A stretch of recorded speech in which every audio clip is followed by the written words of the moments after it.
नमस्कार, मैं अंजना और आप देख रहे हैं कोशी टुडे। आइए रुक करते हैं आज की बड़ी खबर की ओर। मधेपुरा के बिहारीगंज विधानसभा में जनसुराज पार्टी की ओर से बिशनपुर कंथाई गांव में बिहारीगंज विधानसभा से संभावित विधानसभा आलोक झा के नेतृत्व में बिहार बदलाव संवाद कार्यक्रम एवं सदस्यता अभियान का सफल आयोजन किया गया। इस कार्यक्रम में क्षेत्र के सैकड़ों ग्रामीणों ने उत्साहपूर्वक भाग लिया। सभा को संबोधित करते हुए आलोक झा ने जनसुराज आंदोलन के 5 प्रमुख वादों पर प्रकाश डाला, जिनमें बुजुर्गों को 2000 रुपए महीना पेंशन, युवाओं का पलायन, बच्चों के लिए अच्छी शिक्षा, किसानों को खेती से बेहतर कमाई शामिल है। उन्होंने बताया कि वर्तमान सरकार की नीतियां केवल दिखावटी हैं, जिनसे आम जनता को कोई स्थायी लाभ नहीं मिल रहा है। उन्होंने जनता से आग्रह किया है कि अब समय आ गया है कि हम एक नई सोच और व्यवस्था के साथ आगे बढ़ें। कार्यक्रम के उपरांत कार्यकर्ताओं की टीम ने घर घर जाकर जनसंपर्क अभियान चलाया, जिसमें आम लोगों को जनसुराज पार्टी की विचारधारा, नीतियों और उद्देश्यों से अवगत कराया गया। इस दौरान सैकड़ों लोगों ने पार्टी की सदस्यता ग्रहण की और बदलाव की इस मुहिम में सक्रिय भागीदारी निभाने का संकल्प लिया। खाकर 500 रुपया लेकर पहुंच के उस आदमी को वोट दे देते हैं और 5 साल गुलामी के जंजीर में गहरे रहते हैं। अगर आप लोग का साथ हो तो ऐसी सरकार को, ऐसी सत्ता को बदलना बहुत आसान है। अगर आप लोग इस बार भी नहीं सोचेंगे, मैं ये नहीं कहता हूं कि आप जनसुराज को वोट दीजिए, मैं कभी नहीं कहूंगा। इस गांव आता रहूंगा जब तक आप लोग समझेंगे नहीं। मैं कभी नहीं कहूंगा कि आप मुझे वोट दीजिए, आलोक कुमार को वोट दीजिए या जनसुराज को वोट दीजिए, लेकिन मैं आपसे ये चीज जरूर कहूंगा कि एक बार वोट का बटन दबाने से पहले आप लोग अपने बच्चे और जो आदमी आपका बाहर रोजगार करने गया है उसको याद करके वोट दबाइएगा, क्योंकि यही गलती आपको फिर से एक नया मजदूर पैदा कराएगा।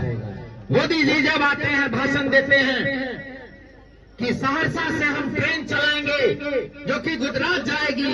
क्यों? क्योंकि यहाँ से गुजरात मजदूर जाएगा और वहाँ पे जो धन्ना सेठ बैठा है, मोदी जी का आदमी सब, उसका पैसा बढ़ेगा। मोदी जी कभी नहीं कहते हैं कि गुजरात से भी एक ट्रेन चलेगी जो बिहार आएगी और यहाँ पे मजदूरी करेगी, क्योंकि मोदी जी ने बिहार के लिए कुछ नहीं किया है, लालू जी ने बिहार के लिए कुछ नहीं किया है। आज 35 साल से हमने लालू जी और नीतीश जी को, कभी लालू जी के डर से हम लोग नीतीश को वोट किए हैं, कभी मोदी जी के डर से लालू जी को वोट किए हैं, लेकिन इस 30-35 साल से हम सबके हालत में कोई सुधार नहीं हुआ है, आगे भी नहीं होगा, क्योंकि यहाँ का राजा जो बनेगा वो सिर्फ अपने परिवार की चिंता करता है, आपकी चिंता नहीं करता है। प्रशांत किशोर जी ने कहा है, एक बार मैं उनसे मिला, मैं बोला कि सर आप तो इतने पढ़े लिखे आदमी हैं, फिर आपको यहाँ आके ये सब करने की क्या जरूरत है? तो उन्होंने मुझे बड़े प्यार से कहा कि आलोक जी, हम जिस राज्य में पैदा हुए हैं, अगर बाहर जाते हैं तो बहुत शर्म आती है, कहता है ए बिहारी इधर सुनो, और हम तो चलिए ठीक ठाक हैं, जो मजदूर है उनकी स्थिति बहुत खराब, और बिहारी शब्द हमको अब गाली लगता है। हम ये चाहते हैं कि बाहर से गुजरात, हरियाणा और पंजाब के लोग आए और यहाँ पे नौकरी करें, उस तरह की व्यवस्था करेंगे, उस तरह का फैक्ट्री लगाएंगे, बहुत सारे भी पैसा बनाता है, लेकिन यहाँ के नेताओं ने हमें गरीब रखा है ताकि वो पैसा ना रहेगा, ना हम लोग ऊपर उठेंगे। आपकी हालत के जिम्मेदार इन बच्चों के लिए दोषी आप सब खुद हैं। आज का समय है, प्रशांत किशोर जी ने कहा है, 15 साल से कम के बच्चे को चाहे आप इंग्लिश मीडियम में पढ़ाइए या किसी भी स्कूल में पढ़ाइए, उसका सारा खर्चा जनसुराज वहन करेगा, उसका सारा खर्चा जनसुराज उठाएगा। इससे 2 चीजें होगी कि आपको बच्चों के पढ़ाने की कोई चिंता नहीं होगी और आपका बच्चा एक क्वालिटी एजुकेशन जिसको बोलते हैं कि गुणवत्ता वाला पढ़ाई पढ़ेगा, जिससे उसको नौकरी और रोजगार करने में मदद मिलेगी।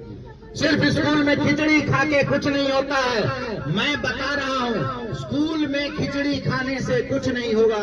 ये सरकार का एक ढकोसला है जिससे आपको उसी बंधुआ मजदूरी में गिर कर रहना है, सुबह से शाम, 1 महीने से साल, 5 साल, 10 साल। अगर आपको इससे निकलना है तो आपको सिर्फ 3 चीज करना है।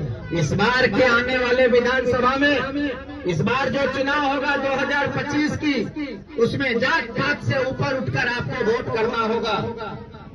उसमें आपको लोभ लालच छोड़ना पड़ेगा, लेकिन जो लोग नहीं छोड़ पाते हैं उसका भी उपाय है। क्योंकि अगर उसका आदमी आपको दलाल पैसा देने आएगा तो वो पैसा रख लीजिएगा, क्योंकि वो आप ही में से किसी न किसी का पैसा है। चाहे इंदिरा आवास के नाम पे लूट हो, चाहे थाना पुलिस जाके वहाँ पे, चाहे ब्लॉक में पैसा, चाहे मृत्यु प्रमाण पत्र, जन्म प्रमाण पत्र में, वो आप ही का पैसा है।